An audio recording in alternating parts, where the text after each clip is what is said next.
Since the dawn of time, we've loved a good second chance story. You know that moment when you mess up big time, like accidentally deleting an important file without a backup, and you think, bro, if only I could go back in time. Well, Hollywood has milked that idea dry, from Groundhog Day to Back to the Future. We love it because it gives us hope, the chance to fix everything and finally get it right. But here's the catch those movies don't show. What if going back in time hurt like hell? What if every death was real, blood, pain, despair? What if you were forced to watch the people you love die over and over again? That's where ReZero comes in. An anime that takes the save point fantasy and twists it into psychological horror. Subaru isn't some superhero. He's just an ordinary kid who suddenly gets the cruelest power in the universe, dying infinitely until he gets it right. And trust me, he's going to die a lot. So today on the channel, ReZero, the dark version of Groundhog Day that'll make you appreciate every single checkpoint in your own life. Here we meet Subaru, a guy who's suddenly transported to a medieval fantasy world, like logging into the wrong MMORPG server. He tries to buy an apple with Japanese yen, and obviously the vendor looks at him like he's crazy. The long and short of it, he's broke and lost. To make matters worse, 3 thugs decide he's an easy target. But before things get ugly, a silver-haired girl shows up, casts some magic, and saves the day. She introduces herself as Satella and explains that someone stole a super important insignia from her. Subaru, wanting to play the hero, decides to help her out as his good deed for the day. They start investigating and find out the thief, a girl named Felt, is hiding in the slums. The pair finds her in a loot house, negotiating with an old man named Ram. Subaru, without a penny to his name, offers the only thing he has, his cell phone, which in this world is basically an alien artifact. But then the real buyer arrives to crash the party. Her name is Elsa, and she's not messing around. In the blink of an eye, she kills Ram and Felt.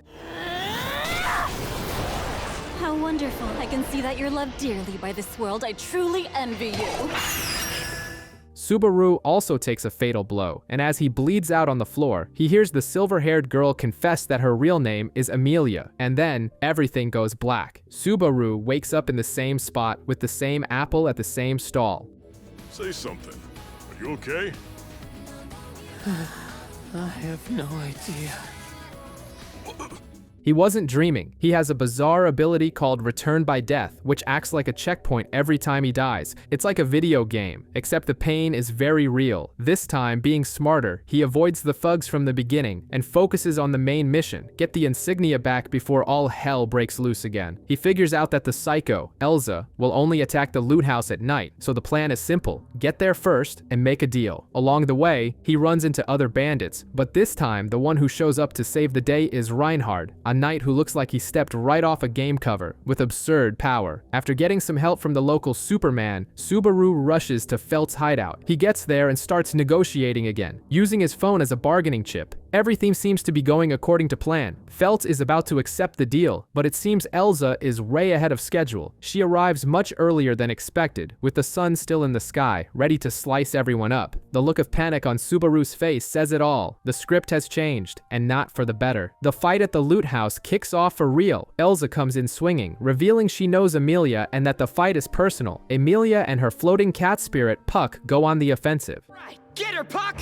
I hope your brilliant display of awkwardness lives through the ages. My name's Puck. Now do your best to remember it on the way to your grave! The battle is intense, full of ice and blades, but there's a problem. Puck's battery runs out when the sun sets, and he turns into just a cute, useless kitten. Seeing the situation is critical, Subaru decides to play the hero and creates a distraction so Felt can escape. The plan works. The thief gets away, but Subaru ends up cornered by Elsa. Bad trade. Just when all seems lost, Felt screams for help. And who answers the call? None other than Reinhard, who arrives as if he were just taking a stroll in the park. The knight doesn't even break a sweat. With a single strike, he defeats Elsa, showing why he's considered a legend.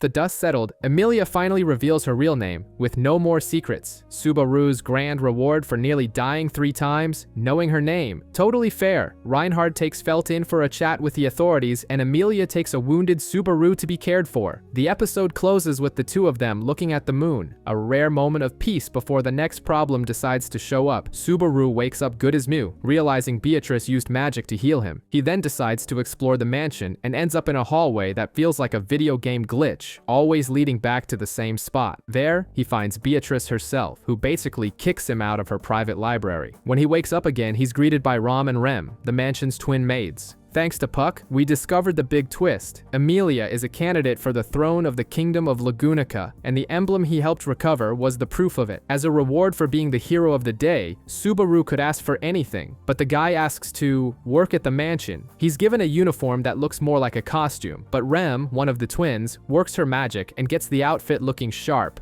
How do I look? Good, huh?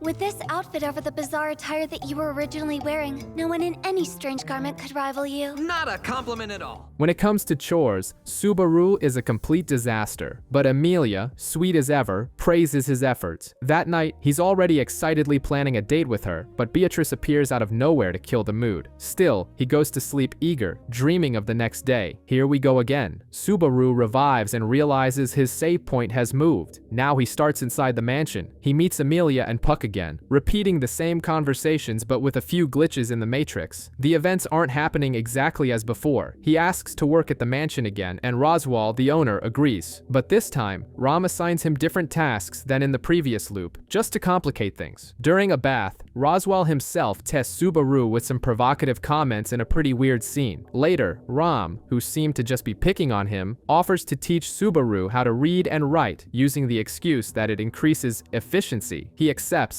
extremely grateful. Subaru also shows he has a talent for sewing in a conversation with Rem, and, after a small tiff with Rom, he asks her to do his hair as an apology. He starts researching places for his date with Emilia, and finally asks her out. She accepts, but on the condition that he does well with his work. Thrilled, Subaru decides to stand guard at night, but the plan goes wrong, and he's attacked and killed by a mysterious assailant. Game over. Subaru hits the respawn button once more, frustrated that he doesn't know who's trying to end his run. He goes straight to Beatrice to ask about death magic and learns about curses and mana drain. And then comes the bombshell. She was the one who healed his fatal wounds before, not Emilia. With a seed of doubt planted, Subaru goes into detective mode. He tells Puck he's worried about Emilia's safety and begins a quiet investigation. While studying with Rom, he tells a fable about ogres, sacrifice, and reward. Rom, ever mysterious, warns him never to tell that story to Rem. Subaru also discovers that the kingdom's pact with a dragon has been on thin ice since the royal family's death.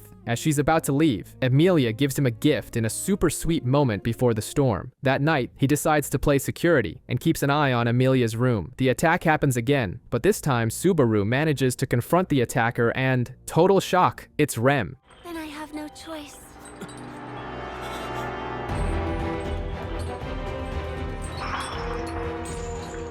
And she is not playing around, attacking him without hesitation. Things start to get really heated for Subaru. Rom turns into an FBI agent and accuses him of being part of the witch cult, starting a torture session to get information. The reason? Apparently, he carries the scent of the witch, which only she can smell. Subaru is like, what? Remembering how nice the sisters were to him, but Rom denies everything, as if he's delusional. Then begins a jigsaw-level torture session, but with healing magic in between so the fun doesn't end and he can confess. Desperate, Subaru begs for a quick death, but Rom refuses, wanting a confession at all costs. In a stroke of luck, he manages to escape and goes straight to Emilia, dropping the bomb. He's died multiple times and is asking her to stay away so she doesn't become the next victim. To avoid another bad end, he makes a pact with Beatrice, basically hiring her as a private bodyguard until the 5th day, but the script gives him no breaks. He wakes up on the 4th day to find that Rem has been killed, a victim of a curse. Accused by everyone and unable to explain the whole return by death deal, he bolts into the forest. I ran as fast as I could. I ran away from them.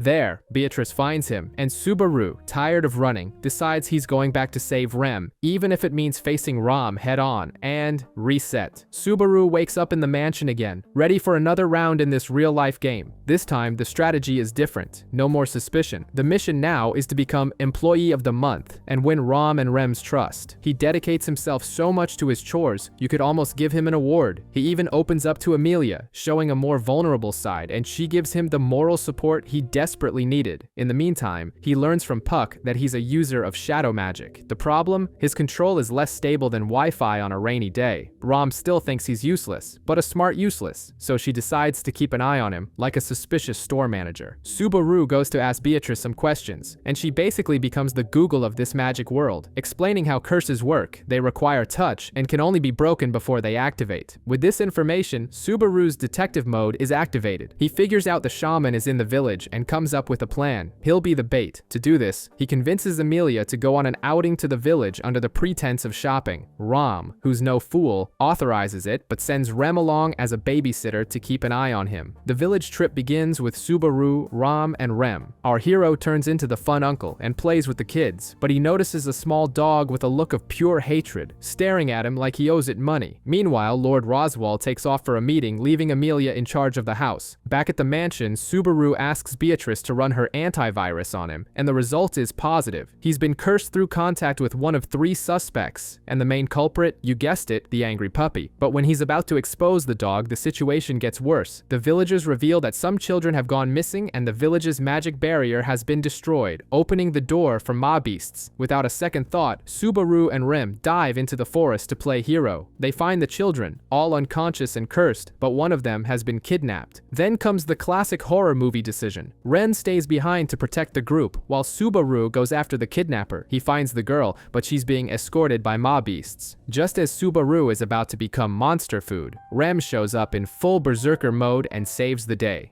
You're strong! I'm not sure if that's a nice thing to say to a girl, Subaru. Thank you.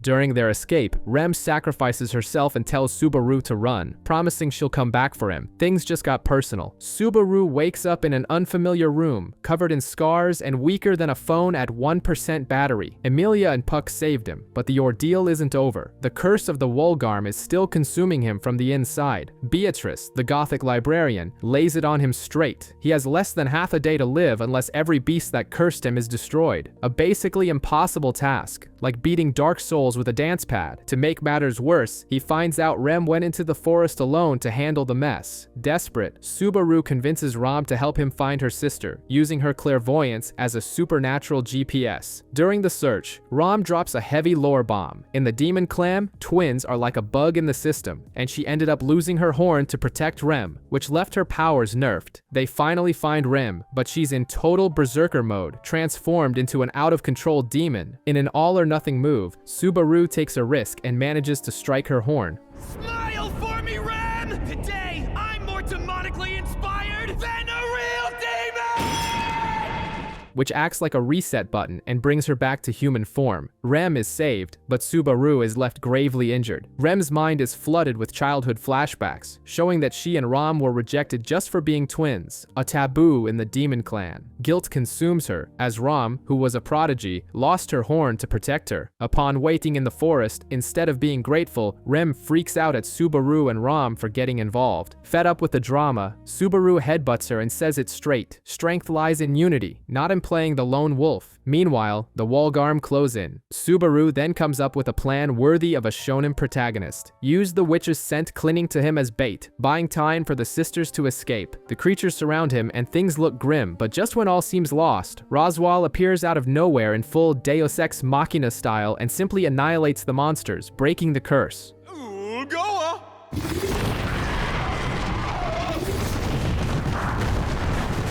Once recovered, Subaru has a serious talk with Rem, who feels worthless compared to her sister. He convinces her that she has her own value and isn't a substitute. Moved, Rem agrees to focus on the future. Meanwhile, Roswell reveals his true ambition, to win the royal selection for the right to kill the dragon. And to top it all off, a very grateful Emilia agrees to go on a date with Subaru. The whole village is celebrating, but Subaru is pensive, processing the recent events. The peace is short-lived, as a royal messenger arrives to summon Emilia to the capital for the royal selection. Coincidentally, Subaru also needs to go there, as only a healer in the capital named Felix can treat his mana gates. During the journey, Emilia promises they'll have their date in the city. There, they run into Old Man Rom, who helps them fend off some thugs. Shortly after, they cross paths with Priscilla, a very extravagant royal candidate, and her knight. Worried about Subaru's health, Emilia orders him to stay behind and recover. But since Subaru wouldn't be Subaru if he listened, he ignores the warning and hitches a ride with Priscilla Priscilla herself, determined to support Emilia up close. At the castle, the royal selection finally begins. The Council of Sages amounts as a prophecy. 5 candidates will compete to become the Dragon Priestess. 4 of them are already there, but Reinhard reveals the 5th, and it's a plot twist. Felt, the girl from the slums, is suddenly thrown into the middle of the kingdom's biggest political contest. Reinhard shoves Felt before the royal council, forced to dress like a Disney princess against her will. She immediately starts complaining, pissed off for being dragged there without even knowing why. But then the Dragonstone glows for her, like the sorting hat from Hogwarts, making it official. The delinquent is now a candidate for the throne. Then the parade of contestants begins. First, Priscilla, with an arrogant speech from someone who thinks she's all that. Next is Cruchet, talking serious politics and promising to return the kingdom to the people. Anastasia shows up with a CEO mindset, seeking power and money. And Emilia, of course, advocates for equality for all. Felt, in the middle of all this, says, "I'm out." But the drama heats up when a nobleman starts insulting Emilia for being a half-elf. Subaru, trying to be the hero, proclaims himself her knight, but the only thing he accomplishes is becoming a joke to the entire royal guard. To make matters worse, Julius, a real knight, challenges him to a duel. The result? Subaru gets such a humiliating beatdown with a wooden sword, it's embarrassing to watch.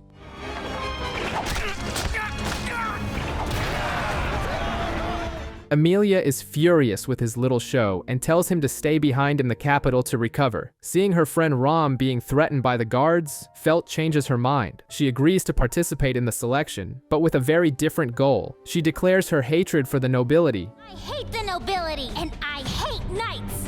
And I hate this entire stupid kingdom. I hate every last thing about this damn place. And warns that she will destroy the kingdom from within. After the public humiliation, Subaru is in a funk. Cruchet, who has no time for drama, gives him a reality check, telling him to stop whining and face his problems head on. Inspired, or just stubborn, he decides to ignore Emilia's order to stay and heads back to the mansion. Meanwhile, Rem's twin sense starts tingling. She feels that something is very wrong in Roswell's domain, probably an attack from Emilia's haters. Felix, the cat-like knight, even warns Subaru, if he leaves the capital, the protection pact with Emilia is null and void and the two basically become enemies. But Subaru, being Subaru, doesn't care. He leaves anyway, with Rem in tow, who manages to get them a carriage. During the night, while he sleeps, she uses her magic to heal his injuries. But when he wakes up, Subaru finds the bed empty, and a note in the style of, "Went ahead to protect Emilia. Take care, Etsaxo." The carriage driver, a guy named Otto, warns him that continuing on is a bad idea and that the area is dangerous. But guess what? Subaru ignores the warning and tells Otto to speed toward Arlem Village, chasing after Rem. Subaru finally arrives in Arlem Village and comes face to face with a horror movie scene. The place is completely devastated. The situation gets even worse when he finds Emilia, frozen inside a giant block of ice, like Captain America, but without the shield. Beside her, Rom lies fallen and mortally wounded. With her last breath, Rom explains what happened. The witch cult attacked, stole Rem's horn, and kidnapped Emilia, who is actually the one frozen. At that moment, the main boss of this tragedy appears. Battlegills, the Archbishop of Sloth. The guy is a complete psychopath and begins a show of mental torture, blaming Subaru for everything and even lying that Rem died because of him. When Rom attempts one last attack, Battlegills crushes her with his unseen hand, a bizarre and overpowered ability. You killed her.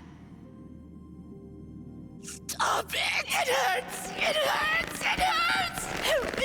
In total despair, Subaru is tied up and left behind by the cult. Subaru and Rem set out on a diplomatic mission to save the day, but it seems everyone has decided to make things difficult. Their first target is Russell Fellow, the treasurer of the Merchants Guild, who acts like your bank manager denying a loan. He basically asks, "What's in it for me?" Emilia is already out of the running for the throne, so why should he get involved? Subaru nearly loses his cool, but Rem, ever the MVP, keeps him in check. The next stop is Priscilla, a noblewoman who treats everyone like dirt. Her offer is simple. If Subaru licks her foot, she might help. Desperate, he accepts the humiliation, but the diva simply kicks him out, calling him greedy. It's the kind of scene that makes you want to root for the villain. Shortly after, Anastasia appears, seeming more like a spy than a merchant. She trades some intel with Subaru, getting information on Cruchet's movements, and in return, offers him a carriage, but not before lecturing him that he needs to act more and talk less. Finally, a light at the end of the tunnel. They find Otto, a merchant with a surplus of oil he can't sell. Subaru, in a moment of business genius, genius, buys the entire stock in exchange for an express ride. But the shortcut comes at a price. During the night, their journey is interrupted by none other than the White Whale.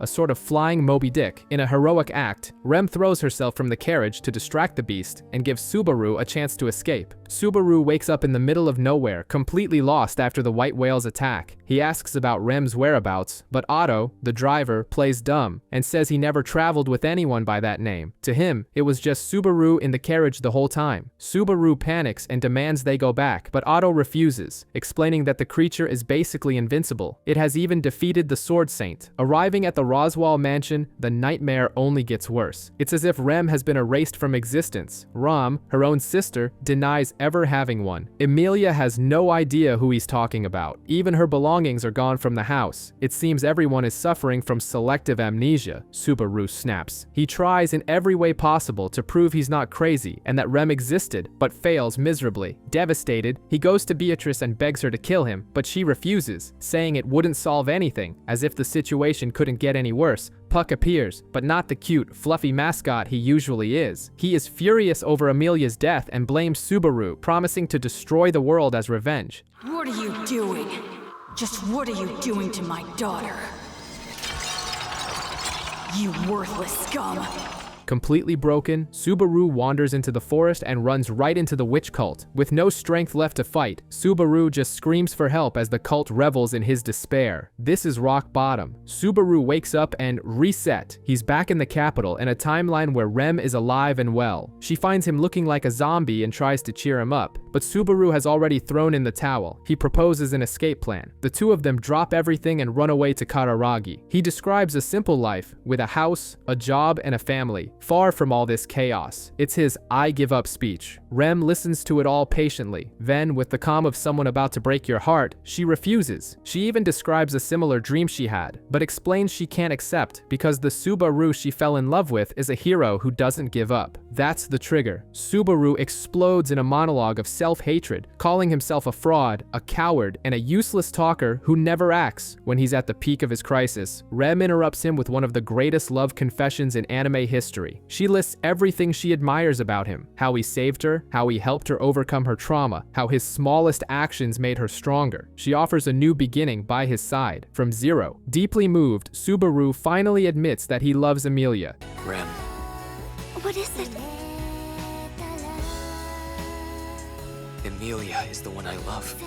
And for the first time asks for help. He asks Rem to help him save her, and she, like the best partner anyone could ask for, accepts without hesitation. There, Subaru is reborn from the ashes, determined to become the hero Rem sees in him. His story begins again from zero. Subaru arrives with a bold plan. He proposes an alliance between Emilia's camp and Cruchet's. To convince them, he puts valuable intel about the White Whale on the table and even offers mining rights. Basically, a combo of brains and money. Cruchet is skeptical, but she has an ability that works like a lie detector and realizes Subaru is telling the truth. The negotiation barely starts before it's interrupted by Anastasia and her mercenary, Ricardo, who also want a piece of the action, and of course, to get rid of the whale. With everyone on board, the alliance is formed. That's when Wilhelm drops a bombshell. For him, this fight is personal. The White Whale killed his wife, Teresia, who was none other than the former Sword Saint. Revenge is the main course tonight. With the deal sealed, the rush to prepare begins. The plan is to ambush the creature at the Flugel tree the following night. In the midst of preparations, Subaru goes to choose an Earth Dragon, and inexplicably, one of them simply accepts him on the spot. Meanwhile, Rem is super worried about Subaru's idea of using the witch's scent to become bait. Before the battle, Wilhelm opens up to Subaru, telling his story of love and loss, which only fuels his thirst for vengeance. As night falls, the White Whale emerges from the shadows, massive and menacing, ready for combat.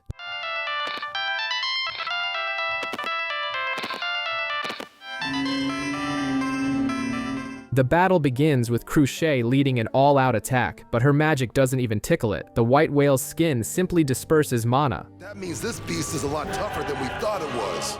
The magic attacks didn't work on it? Its white hair scatters mana and disperses force. like an impenetrable shield. To make matters worse, the creature unleashes its most sinister weapon, a mist that erases soldiers from existence and from everyone's memory. Rem is the first to figure out what's happening when she realizes no one remembers a comrade who just vanished. As if that weren't enough, the mist also messes with the survivors' minds, causing hallucinations and widespread panic. Felix races against time to heal those affected, but the situation is chaotic. In the middle of this hell, Subaru has a flash of insight and realizes the only weapon they have is the witch's scent he carries. Without a second thought, he decides to cover himself in the odor to become a walking decoy and draw the whale's attention. Meanwhile, Wilhelm fights the creature as his mind drifts to the past. He has flashbacks of the beginning of his romance with Teresia, remembering how he didn't want her to bear the burden of being the sword saint, and his promise to one day free her from the sword. Back in the present, the whale is wounded, but far from defeated. With one last effort, it dives back into the mist and disappears. Just when it seemed things couldn't get worse, the mist reveals not one, but 3 white whales. It's a triple-dose apocalypse, but Subaru, using his protagonist's brain, deduces that 2 of them are just weaker copies, while the original is hiding high above, just watching the chaos. The team reorganizes. Cruchet and her soldiers manage to hold off the copies, creating an opening for the main plan. And what a plan it is. Subaru and Rem, riding the dragon Patrichet, will act as bait to force the real whale to descend. Rem uses wind magic to give the dragon a turbo boost, while Subaru taunts the monster with his witch's scent. The suicide tactic works. The whale comes down hard, and it's the chance Wilhelm has been waiting for. With a decisive blow, he pierces the creature's left eye. No sleep for all eternity.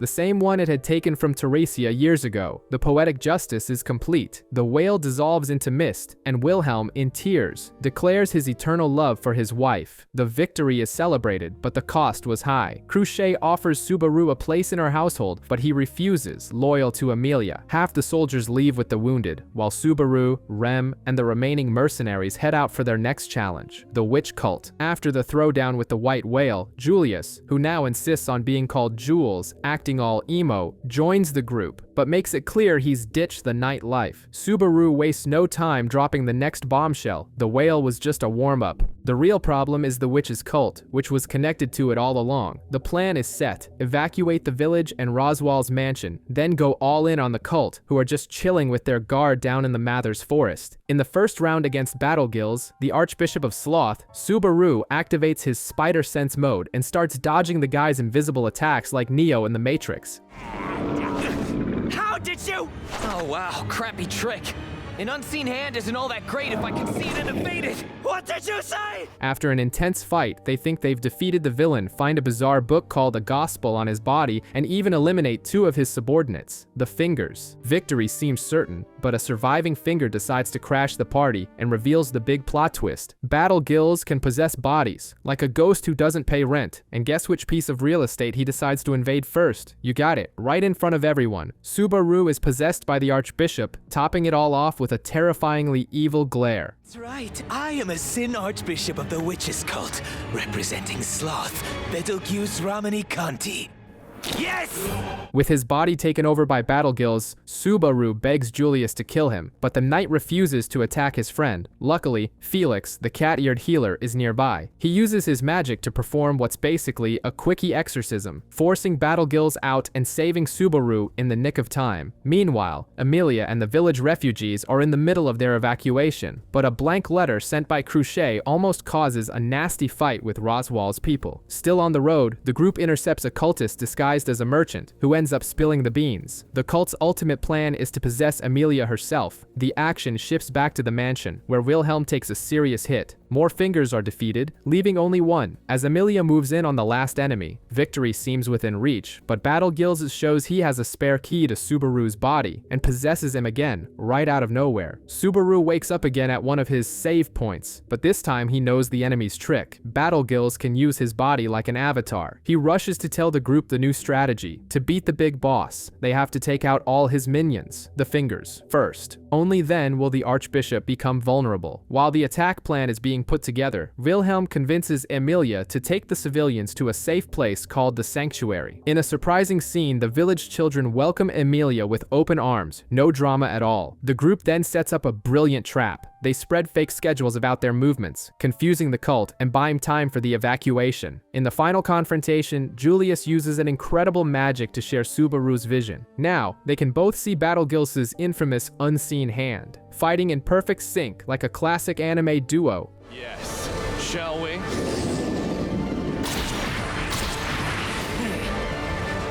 Wilhelm, acting like a protective dad, tells Emilia and the children to flee in the carriage while he stays behind to hold the line. The Archbishop of Sloth is completely unhinged, consumed by his obsession with the witch, and attacks recklessly. It's next-level fanaticism. Just when things look bad, Julius shows up at the last second to save the day. Take your last breath. I'm ending you.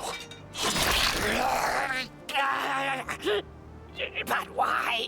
Why? Tell me. With his elemental sword, he strikes the final blow on Betelgeuse, who goes berserk and lashes out at the mountain, bringing a boulder down on himself. Game over? Not a chance. Felix drops a bombshell. The fire magic stones, which are basically C4, are missing. Worse yet, they were probably left in Emilia's carriage. The wagon has become a ticking time bomb on its way to the capital. Otto, who groups Dr. Dolittle, uses his ability to talk to animals to guide Subaru through a dangerous shortcut. Upon finally catching up to the carriage, Subaru faces the last ghost of Betelgeuse, who tries to possess his body. Using a power borrowed from Julius, Subaru manages to banish the villain for good. In the end, he reunites with Emilia, who was in the carriage the whole time, and the two finally confess their feelings for each other under the Great Tree. A classic K-drama ending. Right after the battle, Petra shows up, and the jealousy is thick in the air over how close Subaru and Emilia are. Trying to clear things up, Subaru attempts to tell Emilia about Rem's feelings, but then comes the plot twist. Emilia just asks, "Rem, who?" Subaru's brain just blue screens. The scene cuts away to Rem facing two new archbishops of the witch's cult, Lie of Gluttony and Regulus of Greed.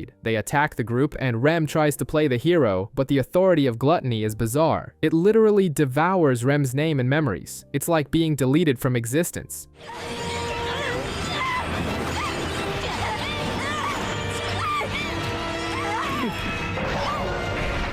Subaru finds Rem's comatose body, and despair hits when he realizes no one else remembers her, only him. Puck explains that gluttony's power erases the victim from everyone's mind, turning the person into an empty shell. As if that wasn't bad enough, Cruchet reveals she's lost her memories too. Even so, she refuses to break her alliance with Emilia, declaring she won't live without knowing who she used to be. A true leader's attitude. A devastated Subaru goes to Rem's side and vows to bring her back. To top it off, Emilia, despite having no idea who Rem is, gives him her full support. Subaru, Emilia, and Otto hit the road to Roswell's mansion, carrying Rem's unconscious body. It's the most depressing road trip ever. When they arrive, they're greeted by Frederica, the new headmaid, who explains that Rom called her to fill in for Rem. She tells them Roswell is in the Sanctuary, a mysterious place protected by a magic barrier in the middle of the lost woods of Clemeldy. Basically, a video game's forbidden zone. Subaru goes to talk to Beatrice in her library, and she, in her usual fashion, drops some cryptic hints, saying the answers about Roswell and the witch factor are in the Sanctuary, but refuses to help any further. Frederica also gives a warning about Garfield, the place's guardian, who is apparently not a nice guy. To help, she gives Otto a stone that acts as an all-access pass through the barrier. Subaru leaves Rem in the care of Frederica and young Petra, who gives him a handkerchief as a good luck charm. As they enter the Lost Woods, the place's GPS glitches out, and the group is magically transported to another dimension, and there, out of nowhere, Subaru comes face to face with a figure who introduces herself as Echidna, the Witch of Greed. My name is Echidna, but that isn't my title.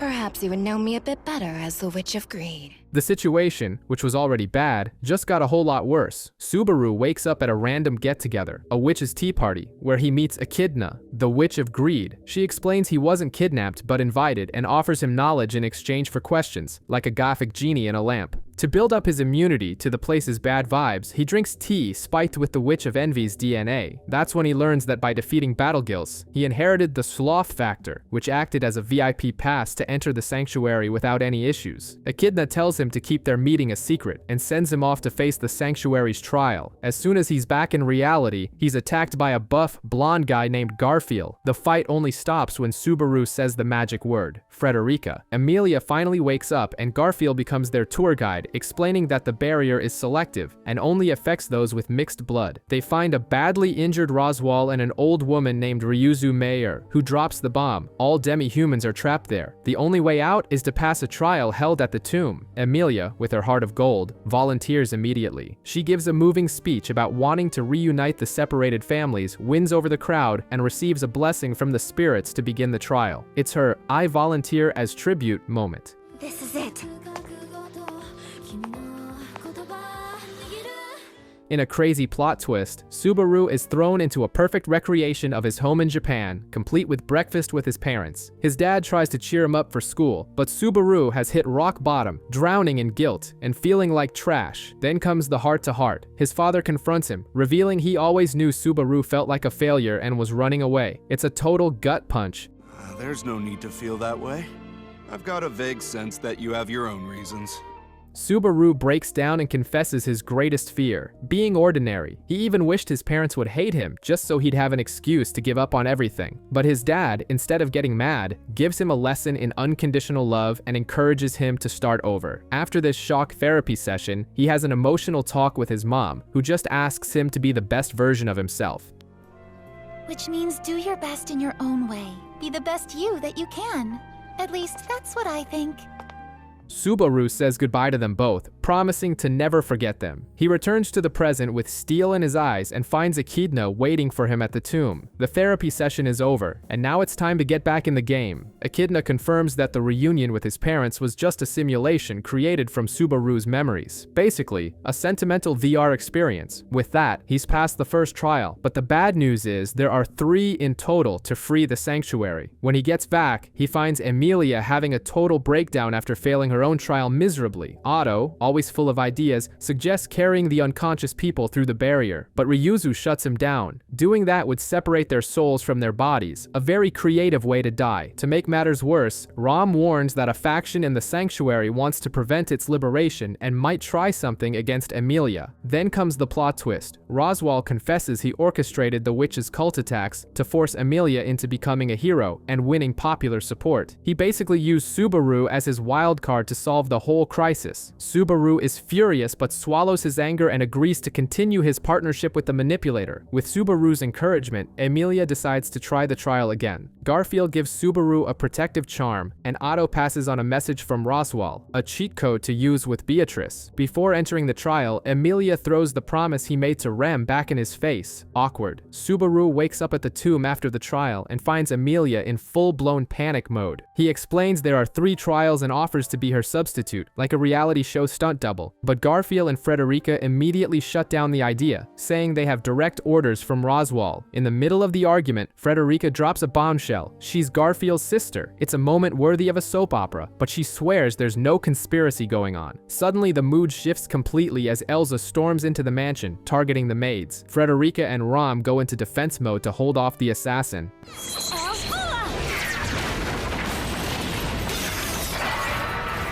See, you're a demi-human. While Subaru, Petra, and Anno try to escape with Rem and Beatrice. It's a full-on rescue operation, but Elsa is like that horror movie villain who always shows up at the worst possible moment. She intercepts the group and lands a direct hit on Subaru, leaving him on the brink of death. Beatrice manages to intervene and buy him some time, but the situation is more tense than a championship final. Subaru heads straight to Beatrice to confront her about her so-called gospel. It's a heavy conversation. She admits she just blindly follows the book's instructions like a robot and denies having any real feelings. Basically, she's as cold as an iceberg. Then comes the plot twist. Subaru has been missing for 3 days. The one who finds him is Otto, who frees him from a secret cell. The kidnapper? Garfield, who got it in his head that Subaru was a cultist spy with major "he's the imposter" vibes from Among Us. Otto brings Subaru up to speed. Emilia is stuck in a loop, failing the trial over and over because Subaru, her personal cheerleader, wasn't around. With this, they devise a new plan. A mass escape from the sanctuary, taking the Arlam villagers with them. The strategy is worthy of a heist movie. Distract Garfield during Emilia's trial and make a run for it. With help from Rom and Otto, Subaru hops on his trusty steed, Patrache, and begins the great escape from the sanctuary. But before leaving, he makes a quick stop to confront Roswaal about Beatrice. That's when the revelation comes. Her book isn't a gospel, but a tome of wisdom. In a rare moment of generosity, Roswaal gives Subaru a sort of password to when Beatrice Beatrice's loyalty, almost like a friendship cheat code. The escape, however, isn't so simple. Garfield shows up to crash the party, acting like a bouncer who's not happy about people leaving. In a heroic and tragic act, the villagers sacrifice themselves to create an escape route for Subaru. He passes out and wakes up in a completely different scene, a snow-covered field with the bodies of all the villagers around him. And to make things even weirder, Echidna appears and drops the biggest bombshell of all she knows about Subaru's return by death ability. I know every single step you've taken on your path here. What's more, she doesn't want to punish him. She wants to binge watch all of his experiences, as if his life were a Netflix series. Echidna corners Subaru about the anger he feels toward the Witch of Envy. She confirms that his return by death power is basically an infinite delusion of the witch, with no known limit. Furious, Subaru questions why the witch is so obsessed with him, and why he couldn't save Rem. Echidna's answer is ice cold. Rem was simply outside of his destiny. With fire in his eyes, Subaru decides he's going to exploit this power to its absolute limit. He asks Echidna about the Great Rabbit, one of the 3 great mob beasts created by the Witch of Gluttony, Daphne. The thing is terrifying. It multiplies endlessly, like a video game glitch, and the only way to stop it is to eliminate every single one at once. With the sanctuary and the mansion in danger, Subaru agrees to Echidna's risky plan. Go have a chat with Daphne herself. In the Castle of Dreams, he meets a bunch of witches, like a crazy crossover event, until Daphne appears. What would you like to ask me, Subaru?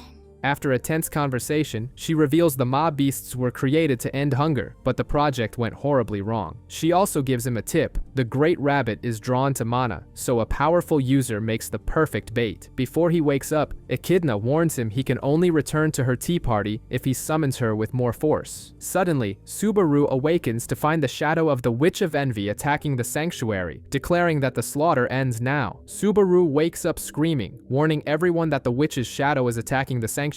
He confronts the manifestation of the Witch of Envy, who keeps repeating obsessive lines about love. To keep himself sane, he clutches Petra's handkerchief like an emotional anchor. Rejecting the possession, bam! He wakes up in a new loop, with Emilia hugging him. He does a quick situation check. Emilia still hasn't passed the trial. Garfield is keeping to himself, and Rom, Ryuzu, and Otto are alive. It's the perfect scenario. He convinces Rom to distract Garfield while he investigates some things. Using fragmented memories from the shadow, he finds a secret facility. Inside, he meets Ryuzu Bilma, who reveals she's a clone of the original Ryuzu, the result of Echidna's immortality experiments gone terribly wrong. She explains that since Subaru drank Echidna's tea, he has become the apostle of greed, and now has authority over all the clones. After hashing out a plan with Ryuzu, Subaru finds Emilia at night and gives her some encouragement. Determined, he decides to head to the mansion alone, but Garfield blocks his exit. Subaru doesn't back down, taunting him about some past secrets and dropping the line, "I'm the only one who knows what hell is like." I do know. Huh? I've looked into the pit of hell. At the mansion, he warns Frederica about the threat. In the library, Beatrice utters a mysterious phrase about the end of a long contract, leaving everyone on edge. Subaru confronts Beatrice in the library, accusing her of being completely dependent on her book. Then comes the bombshell. She reveals the book stopped predicting the future centuries ago, and she's been bound by a 400-year contract. In desperation, Beatrice begs Subaru to either destroy her or make her his #1 priority. But their serious talk is interrupted in the worst way possible. Elsa and Meili invade. Meili even taunts him, saying the attack on the village already happened and that Petra and the others are dead. Beatrice attacks with magic, but Meili is faster, stabbing her with a dagger and ripping out her essence. It's brutal. Oh, what a strange feeling. So it's true.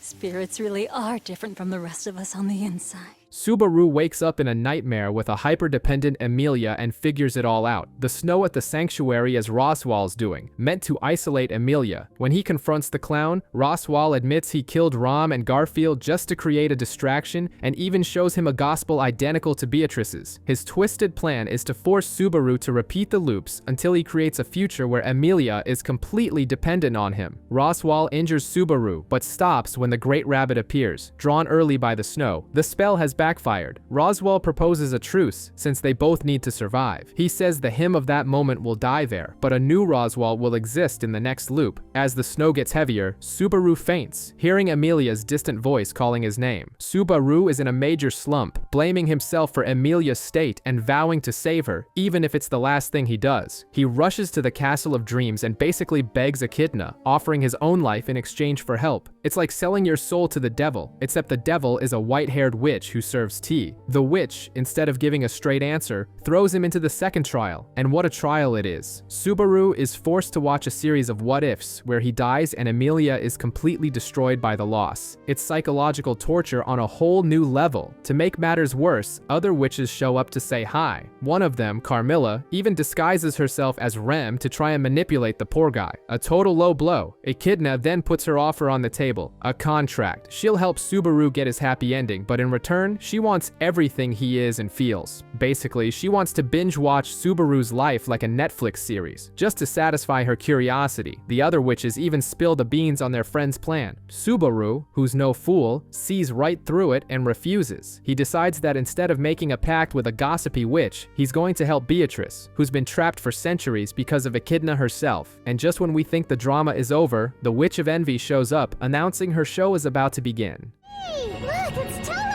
Long time no see!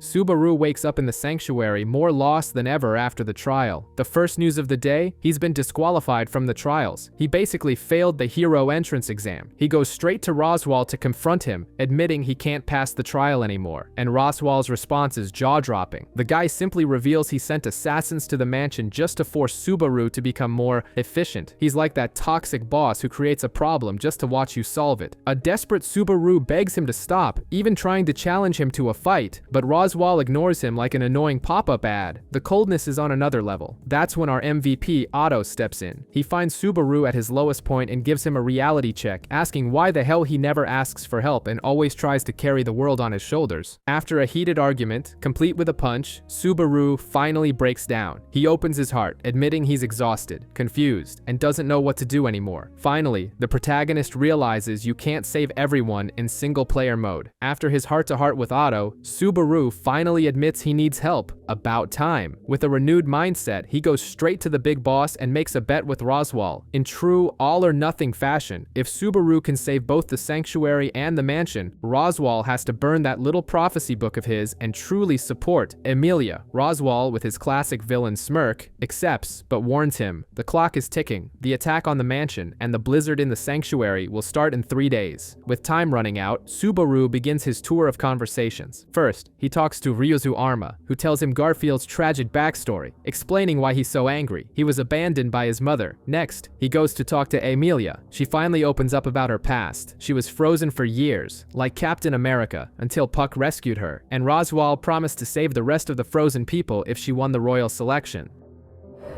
If you succeed in taking the throne, perhaps I can find a way to thaw the ice that encases this forest. But then, the plot twist. Puck simply breaks his contract with Emilia, and the poor girl faints on the spot. Otto decides to confront Garfield head-on, revealing that his only goal was to buy time for Subaru and Emilia. He's like the friend who holds back the villain while the heroes escape. Garfield, who isn't messing around, attacks, but Otto has a trick up his sleeve. Using his divine protection, he summons a cloud of bizarre insects called Zodabugs. We find out this ability was once a source of trauma for him, but thanks to Subaru, he's finally found a purpose for this weird power. Despite his courage, the power difference is massive, and Otto is ultimately defeated. But the plan worked. He bought the time they needed. Meanwhile, Subaru finds Emilia completely broken down. She feels like the worst person in the world, believing no one can love her after she broke a few promises. But Subaru comes in with a speech worthy of a shonen protagonist, declaring his love in the most epic way. He makes it clear that he doesn't believe in her because she's amazing. He believes in her because he loves her. The love comes first. The rest is just a bonus. His words hit home, and an emotional Emilia finally musters the courage to face the challenge ahead. Just when we think things are about to calm down, Garfield shows up, absolutely furious about the idea of liberating the sanctuary. He's so enraged that he threatens to seal the place off forever. Subaru, who's become an expert at resolving conflicts with a mix of talk and fists, challenges him. But he doesn't just resort to violence. He confronts Garfield with the real reason for all his anger, a childhood trauma involving the mother who abandoned him and died. The two throw down, and Subaru comes out on top.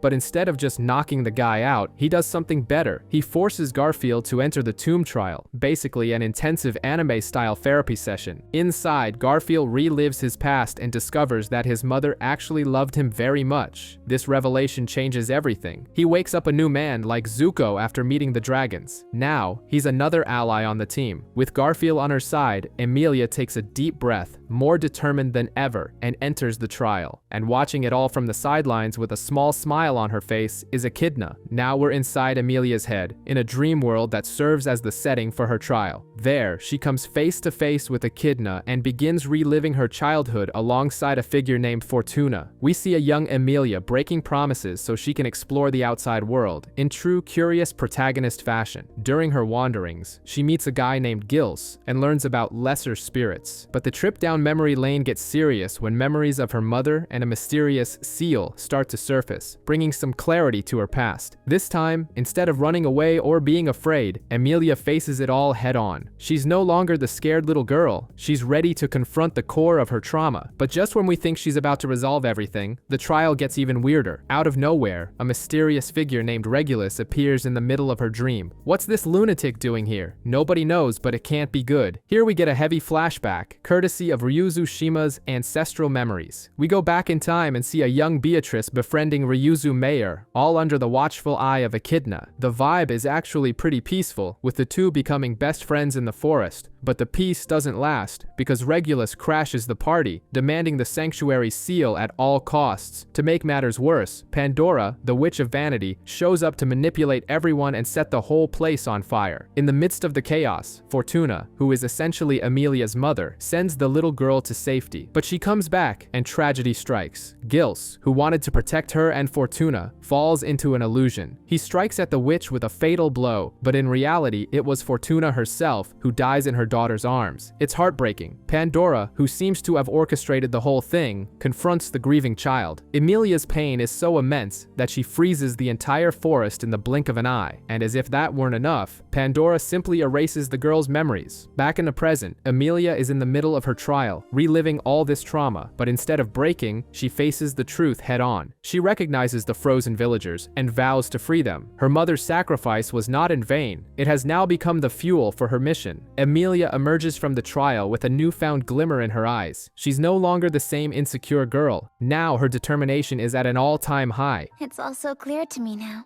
Mother loved and protected me as if I was her own, which is why I wanted to do everything within my power to see that she was rescued. Subaru and the group head straight to confront Roswaal. The message is clear. The gig is up, we know everything, just give up. But Roswaal, in classic soap opera villain fashion, just laughs. He reveals his 400-year plan to resurrect Echidna, treating their efforts like a joke. But Subaru has an ace up his sleeve. He throws it in Roswaal's face that the script has changed. First, Garfield, who was previously a problem, is now on their side, free from his own past. And second, the presence of Otto, a guy who wasn't even in Roswaal's calculations, messed up his whole perfect plan. It's the classic butterfly effect in action. Roswaal scoffs, insisting that feelings don't change and that his obsession is eternal. The argument between Subaru and Roswaal is still raging. Subaru pulls out another heavy hitter, Ryuzu Mayor's sacrifice. He reveals that she became the core of the sanctuary's barrier to save everyone from an attack by another psycho, some guy named Hector. Basically, the woman became a living battery to protect her people. Think that phases Roswaal? Not a chance. The guy's a brick wall. He insists that his centuries-old obsession is stronger than any little drama from the past. The debate becomes almost philosophical. Subaru argues that people and their feelings change over time, and that Emilia will break the destiny Roswaal has written for her. But Roswaal, Echidna's #1 fanboy, stands his ground, saying that nothing ever changes. The tension gets so thick you could cut it with a knife, and And right at that moment, Emilia reappears, ready for the next trial, as if she's living proof of Subaru's point. With the whole team united and focused, they're more than ready to dismantle the clown's schemes and create a future where they decide their own path. Roswell's 400-year plan has its days numbered. Subaru finally realizes that, in trying to be the hero, he inadvertently ensured the attack on the mansion would happen. It's a classic case of the road to hell is paved with good intentions. Meanwhile, Garfield reveals he has a free pass to leave the sanctuary, since his mixed blood is diluted enough. Basically, he found a loophole in the system. Frederica agrees to help with the fight, but on one condition. After the battle, Garfield has to take care of Elsa, one problem at a time. Otto and Petra are in prepare to evacuate mode, but Elsa is like that horror movie villain who attacks sooner than expected, aiming straight for the maids. Frederica, without a second thought, charges the assassin to buy some time, while little Petra runs to get help. Far away in the sanctuary, Emilia completes the second trial. She faces a perfect alternate reality, like a fanfic ending where everyone lives happily ever after, but she rejects the illusion and chooses to face the real future with all its struggles. Seeing this, Rom kneels and begs Emilia to become queen, believing it's the only way to snap Roswell out of his delusional world. And Roswell himself? He's just watching from the sidelines, observing everything and planning to use Beatrice as the next piece on his insane game board. Subaru finally arrives at the mansion to save the day, only to find the whole place in chaos. The beatdown begins with Garfield versus Elsa.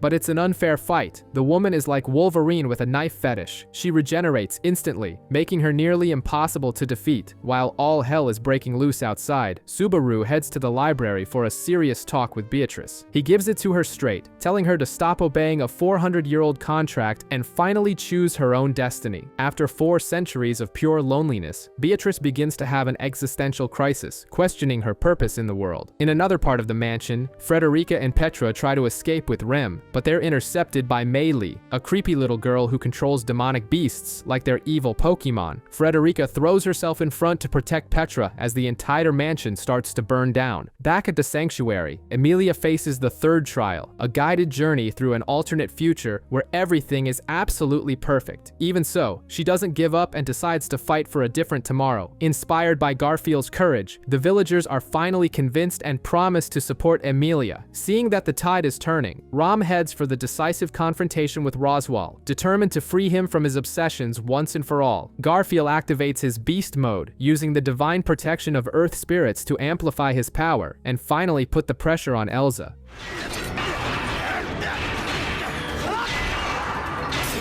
Cornered, she drops the classic villain backstory, revealing she came from a horrible place called Gusteco, where she discovered she took pleasure in violence. In parallel, Rom has her own drama. She confesses her love to Roswell, but makes it clear that love won't stop her from facing him with everything she's got. It's the classic "I love you, but I'm still gonna kick your ass." In the sanctuary, Emilia finally completes the third trial and with it, destroys the barrier that trapped everyone inside. Seeing that time is running out, Subaru rushes to save Beatrice, who, after that pep talk, finally decides it's time to act. Roswell, watching his master plan go up in smoke, gets desperate and invokes a forbidden power, but it's no use. Rom and Puck join forces in an epic battle to stop the clown. Back in the other fight, Garfield, though completely beaten up, finds an opening. Elsa's immortality isn't infinite. It has a limit. With the mansion in flames and the battles reaching their climax, everything is about to explode. Out of nowhere, a freak blizzard hits the sanctuary, catching everyone by surprise. The snow piles up so fast that evacuation becomes an impossible mission. After passing the final trial, Emilia becomes the head of the operation. She orders everyone to run to the cemetery while she goes to solve the main problem, destroying the sanctuary's barrier. Meanwhile, Roswell is having a full-on meltdown, confronting Echidna for losing. In the middle of his tantrum, he realizes he was the one who accidentally triggered the blizzard. Emilia finds the clown freezing and, in classic anime speech fashion, gives him a straight talk about hope to convince him not to become a human popsicle. It works. On the other side, Emilia learns from the Ryuzu clones that the barrier's core is a magic crystal. Ryuzu Mayor takes responsibility and deactivates the spell, finally freeing the sanctuary. In parallel, we get a Beatrice flashback. She remembers being created by Echidna and spending 400 years waiting for that person. That's more than enough time to binge watch One Piece. Subaru bursts into the library, and after one of those talks, he convinces her to let go of that ancient promise and choose to live by his side. The library goes up in flames, and Beatrice finally joins the team. Don't blame me for whatever may happen next. I won't.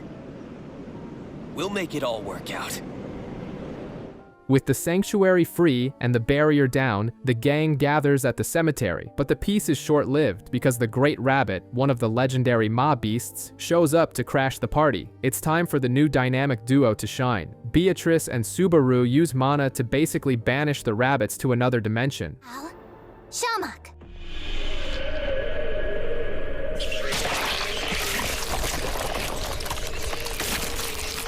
After the victory, Beatrice has a chat with Echidna, like an exit interview, confirming she chose Subaru even though he wasn't the chosen one from the prophecy. Now it's time to settle the score. The Alliance corners Roswaal, who is forced to make a magical pact, swearing never to mess with them again. They basically put a magic leash on the clown. To complete the humiliation, Emilia demands a formal apology. After the conflict comes the glory. In a solemn ceremony, Emilia names Subaru her official knight. He kneels and swears to protect her from anything and everything, in the style of, "I solemnly swear that I am up to no good," but the opposite. During the celebration, the mood lightens. Subaru and Emilia agree to have a private conversation later, strengthening their connection and giving our hearts a little break. Cut to 1 year later. Subaru and Beatrice are training their new skills when they're summoned by Emilia. Turns out, Joshua, Julius's brother, has arrived with a message from Anastasia. It's an invitation to go to the Watergate city of Pristella. The mission? Find a magic crystal that can bring Puck back. Apparently, the magical cat needs a reboot. The group sets off, and upon arrival, they find not only Anastasia, but also the other royal selection candidates, Cruchet, Felt, and Priscilla. It's almost a cast reunion. They discover that the crystal belongs to a guy nicknamed the Songstress's Maniac, and they also meet Liliana, a local bard. In the middle of all this, Garfield decides to test his strength against Reinhardt, but Reinhardt stops his strike so effortlessly, it feels like child's play. There's also some heavy family tension, like a bad Sunday lunch, between Wilhelm, Reinhardt, and his father Heinkel. And to top it all off, during a public event, a new enemy pops up out of nowhere. Sirius, the Archbishop of Wrath, appears in the middle of the crowd just to make an entrance and put everyone on edge. The trip that was supposed to be chill has just turned into a massive problem. Subaru wakes up and immediately knows things have gone south. He's gone back in time, like in Groundhog Day, but without the comedy. He already knows what's coming and rushes to get Beatrice, warning her that danger is on its way. Meanwhile, at the town square, a deranged woman named Sirius is wreaking total havoc. Reinhardt shows up like the neighborhood hero, trying to defuse the situation. He kills her, but then it's revealed she had linked the damage of the attack to the entire crowd, killing everyone. Seeing that Plan A went down the drain, Subaru, Beatrice, and Emilia come up with Plan B. Use a spell called Shamak to create a smokescreen and isolate Sirius's effects. But the Archbishop of Wrath has a specific target. She becomes obsessed with Emilia, calling the poor girl a filthy half-devil and making things super personal. And just when you think the chaos can't get any worse, Regulus, the Archbishop of Greed, appears out of nowhere, proclaims himself Emilia's fiancé, and straight up kidnaps her right in front of Subaru. That escalated from 0 to 100 real quick. Subaru goes after Regulus, who introduces himself as the Archbishop of Greed, and demands to be treated with due respect, as if he were a celebrity. The guy refuses to let Emilia go, insisting she'll be his 79th wife. Yes, you read that right, 79. The dude is either building a harem or a football team with infinite reserves. In the middle of this argument, another villain joins the party, Lai, the Archbishop of Gluttony, who arrives on the scene already attacking. It's like the archbishops decided to hold a festival in the city. Luckily, Beatrice and Subaru managed to hold the guy off. Meanwhile, in another part of the city, a moment worthy of a soap opera unfolds. Garfield and Mimi discover that Garfield's mother is alive. The sad part? She has amnesia and doesn't recognize her own son. The scene is heartbreaking, with Garfield crying his eyes out on Mimi's shoulder. That's it.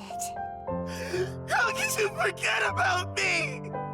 I finally he managed to fight! Back at their base of operations, the bad news just keeps coming. Subaru finds out that the Archbishop of Lust, some woman named Capella, has taken over the city's control towers. Her threat is clear. Either they hand over the witch's remains, or she'll flood all of Pristella. With every passing hour, the situation becomes more impossible. Garfield and Mimi are in the middle of a fight against some witch cult grunts, but Mimi is gravely wounded, and Garfield picks her up and runs off, desperately seeking help. The group gets together and starts discussing the plan, how to rescue Emilia and stop Capella from turning the city into a giant swimming pool. That's when they discover the biggest problem. The so-called witch's remains can't be moved. Trying to get them out of there is the same as hitting the city's self-destruct button. It's the definition of damned if you do, damned if you don't. On their way to the mission, they run into Capella herself, and to prove she's not messing around, she simply transforms into a dragon and charges at them. Julius, doing his part as a stylish knight, manages to fend off the dragon woman for a while. With the path clear, Subaru and Cruchet rush to the government building. Inside, they find Roy Alphard, who introduces himself as the Archbishop of Gluttony. Wait, another one? Do these guys multiply? In parallel, a super uncomfortable scene. Emilia wakes up naked in front of Regulus. The sick kidnapper starts questioning her purity before continuing with his bizarre plans. The scumbag villain level has been successfully updated. Things start to get bizarre when Regulus appears out of nowhere and introduces himself to Emilia as her beloved husband. Fun fact, he already has 78 other wives, and Emilia would be the 79th.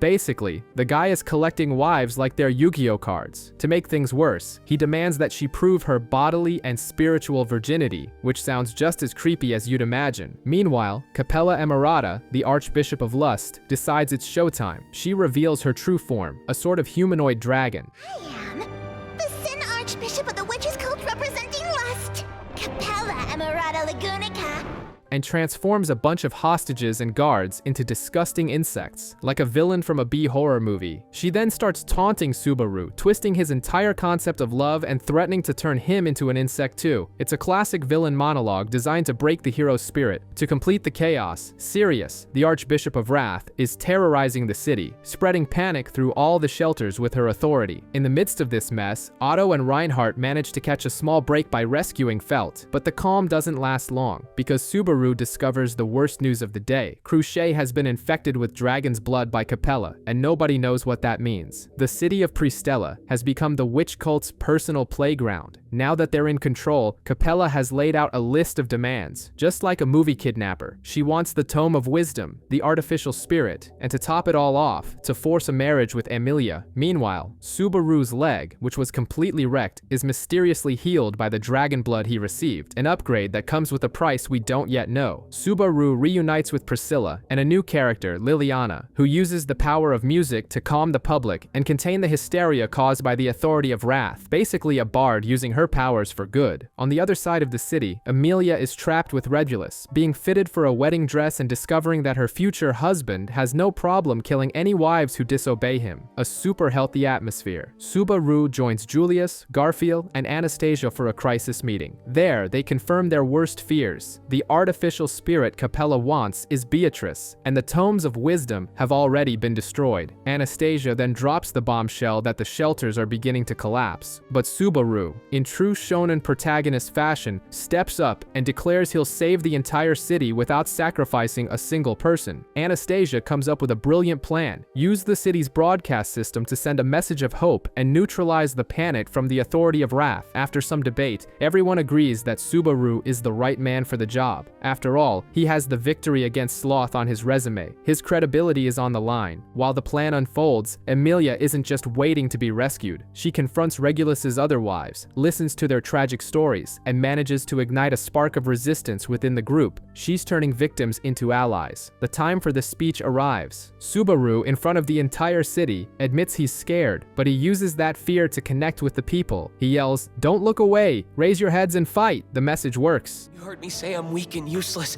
but I still don't want to give up. Prove to me that I'm not the only wimp in this city who doesn't know when to give up. The public's morale is restored, and everyone is filled with courage. Inspired, Emilia also decides she'll face the wedding, but now she's ready to fight. And to end the episode with the hype at an all-time high, the team's cheat code finally arrives. Reinhard appears in the city, ready for battle. Now, the tables are about to turn. Reinhard joins the strategy meeting, and the group begins to discuss their plan against the witch cult's demands. Subaru reveals he recovered the burnt tome of wisdom and set it to a specialist for restoration, but remains mysterious about how he pulled it off. Out of nowhere, Priscilla and Liliana show up, basically kicking down the door and demanding to join the fray. Meanwhile, Wilhelm drops the bombshell of the day on Subaru. The two bodyguards of the Archbishop of Lust are 8 Arms Kurgan and his own wife, Teresia, the former sword saint. Yes, she's been resurrected with forbidden magic, like a superpowered zombie. He asks Subaru to keep this a secret from Reinhardt. With Cruchet in critical condition due to a curse, Felix attempts a heroic sacrifice to absorb the poison, but she refuses. Wilhelm, for his part, is determined to face Lust to avenge his wife, but Reinhard insists the mission is his, as Teresia's divine protection passed to him when she died. It's a family drama with superpowers. Subaru then organizes the teams. He and Reinhard will take on greed, Wilhelm will handle lust, and Ricardo will face gluttony. The scene cuts to Emilia, in a wedding dress, confronting Regulus, the Archbishop of Greed. She rejects the marriage to his face and declares her love for Subaru. At that very moment, Subaru and Reinhard crash the ceremony. And what a relief it is!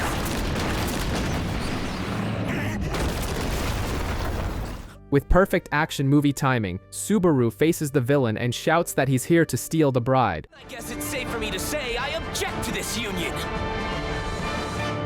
You better get ready, cause I'm here to steal your bride. The battle for the city begins on multiple fronts. In the 4th district, Priscilla and Liliana prepare to face Wrath. In the midst of the chaos, Liliana discovers she has a new power, telepathy. Meanwhile, in the 1st district, Wilhelm tells Garfield that the zombie swordswoman is his wife, Teresia, and swears he will get his revenge. Garfield flies into a rage and charges, but the cowardly cultists use hostages to stop him. The main event unfolds with Subaru and Reinhard against Regulus. The villain uses his wives as human shields and challenges Subaru to take a hit without defending himself. Reinhard, being the hero he is, steps in front and tanks the attack, surviving thanks to his divine protection of the Phoenix, basically an infinite life cheat. They discover the problem. Regulus appears to be completely invulnerable. Emilia, however, notices a crucial detail. The wives can't flee without his permission. Using his power, Reinhard contacts Subaru telepathically to devise a new plan. Elsewhere, Ricardo and Otto face the Archbishop of Gluttony, Lai, who reveals there are 2 Archbishops of Gluttony and wants to know who the hero of the broadcast was. Otto tries to deceive him but ends up getting attacked. Felix is face to face with an imitation of Cruchet, who is actually the Archbishop of Lust, Capella. She mocks him and his desperation, showing just how sadistic she is. In the meantime, Anastasia appears and declares herself the city's interim leader, taking charge and restoring order. Elsewhere, Subaru tests his plans 1 and J against Regulus, but both fail miserably against the man's invincibility. The turning point comes from Emilia, who remembers one of the wives calling Regulus Little King. Subaru, with his detective brain, connects the dots. His power is linked to the star Regulus. He asks Reinhard to check again, confirming the villain's heart is frozen in time. In the 4th district, the battle is psychological. Liliana uses her telepathy to try and calm the citizens controlled by Wrath, Sirius. The villainess manipulates the crowd's emotions, forcing Liliana to sing to save the hostages' lives, turning the battlefield into a horror show. Back in the 1st district, Capella attacks Felix, but Anastasia arrives in the nick of time to save him. Wilhelm fights his reanimated wife, but his heart aches and he hesitates to fight for real.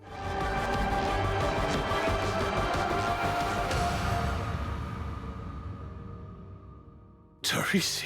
With Regulus's weakness finally exposed, Subaru has a plan. He provokes the Archbishop until the man loses his composure, knowing that at some point, he'll have to deactivate his power. The trap is set, and the battle reaches its climax on all fronts. Liliana and her band, the Masquerade Troupe, are hyping up the crowd, but a wet blanket is thrown on the show. The audience starts complaining about the improvised songs, and Liliana gets fed up with the limitations of small towns. With dreams of being recognized, she puts her foot down and announces she's leaving for the metropolis in search of fame. In the middle of the fight, Liliana does what she does best. She channels all her energy into a super powerful song, like a video game special that clears the screen of enemies.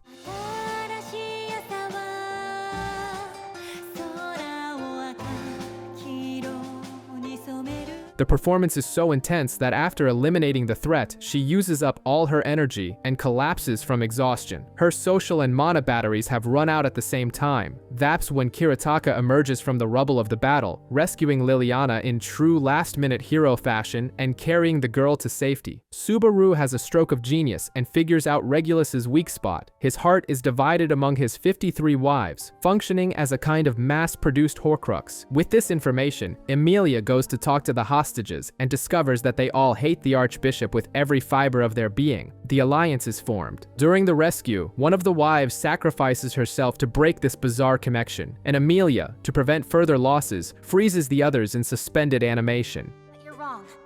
So for now, I'll be stopping all of your pulses.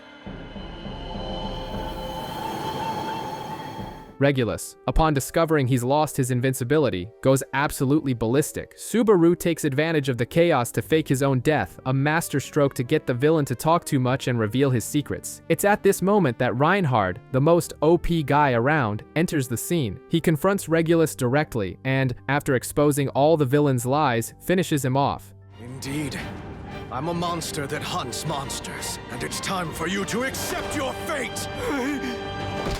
To cap it all off, Emilia confirms that the Archbishop's heart is now inside her, which surely won't cause any problems in the future. We follow Felt and her group clashing with water dragons while searching for a secret meteor hidden in an inn. In the middle of the confusion, Capella appears, a witch cult villainess who has the power to shapeshift into anything, like Mystique from the X-Men. After a difficult fight, Felt and her allies manage to deal with her and continue their mission. Meanwhile, elsewhere, an all-out brawl is going down. Garfield is in a life-or-death duel against Kurgan.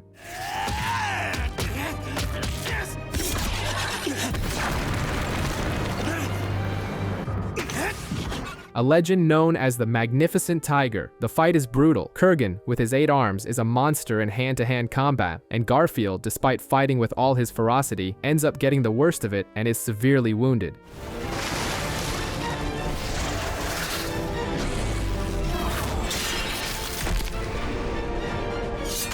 But he turns the tables and totally wipes the floor with the creature.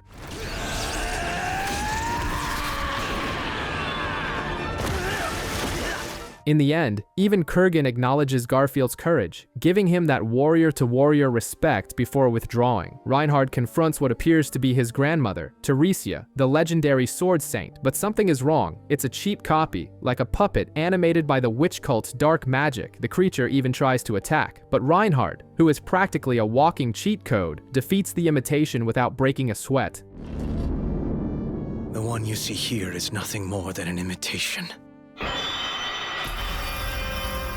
He explains that it was just a fake. That's when the family drama begins. Heinkel, Reinhard's father, completely flips out. He accuses his own son of killing his grandmother to steal her title. The argument gets so serious that he lunges at Reinhard, but the others hold the man back before he does something stupid. To add more fuel to the fire, Wilhelm, the grandfather, appears and confirms, "Calm down, everyone. It was a fake." He laments not being able to protect his wife, but the truth does nothing for Heinkel. The man refuses to believe it, calls Reinhard every name in the book, and storms off in a rage. And Reinhard, he just stands there, with the same blank expression as always. While his family airs their dirty laundry in public, the Sword Saint seems more concerned with his toenails than with his father cursing him out. For him, duty always comes first. The party's over when the Archbishop of Gluttony, Lai, and his gang show up to cause trouble. And this guy's power is bizarre. He literally devours names and memories. Imagine a villain who doesn't kill you but erases you from existence and steals your abilities like a soul hacker. Lai and his partners, Roy and Lewis, form a trio of chaos and go after Julius, Ricardo, and the rest of the group. The battle is total confusion, with the villains displaying absurd power and a completely psychopathic vibe. Meanwhile, Beatrice and Otto rush to protect the civilians and deal with the monsters left behind by the Archbishop of Lust. The situation is desperate. The group suffers casualties, but not in the way we're used to. People start having their memories and their very identities devoured by gluttony. Felt almost ends up as dessert in this evil feast, but is saved in the nick of time.